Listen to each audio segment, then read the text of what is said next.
Là, je suis content. On a 3 beaux appareils Panasonic. Donc, là-dedans, on en a pour tous les goûts. Tout à fait.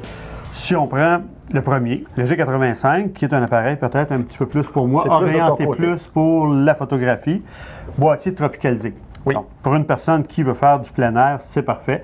À l'épreuve des intempéries, sable, poussière, une pluie, de la neige, avec un super stabilisateur en 5 axes. Donc, encore là, pour stabiliser mon image, autant en photo qu'en vidéo. En vidéo aussi, ça marche très, très bien parce que cette caméra-là fait aussi du 4K. Oui. Donc, et de la photo 4K. Oui. Et ça, c'est vraiment spécial. La photo 4K, là, comment ça marche, là? Dans le fond, c'est un burst de photos où l'appareil va prendre 30 images par seconde en JPEG. Donc, ça nous fait une série d'images de 8 mégapixels. Donc, après ça, on peut vraiment... Donc, on pèse sur un bouton une fois, on part l'enregistrement, puis ensuite, on va aller choisir la photo qu'on veut. Et ça, on le retrouve de toute façon dans les 3 boîtiers. On retrouve ça dans les 3. La même chose là-dedans. Celui-ci a un objectif interchangeable, ce qui veut dire que toute la gamme d'objectifs Panasonic, autant des zooms que des objectifs fixes, peuvent aller dessus.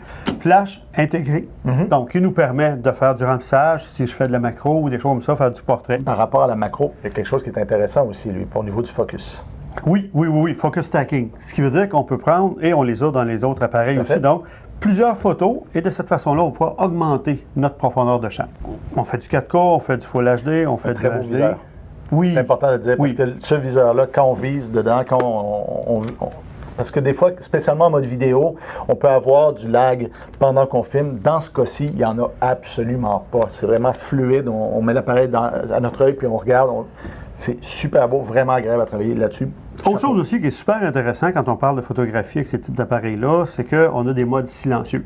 Oui. Donc, si on a à faire de la photo, comme présentement, mettons dans un plateau, en mode silencieux, on entend zip, rien aucun bruit du tout. Moi, je ne l'utilise pas tout le temps parce que des fois, je ne suis pas sûr d'avoir pris une photo. Donc, par rapport à ça, mais autrement, ça nous évite d'avoir des gros blimps ou des choses comme ça.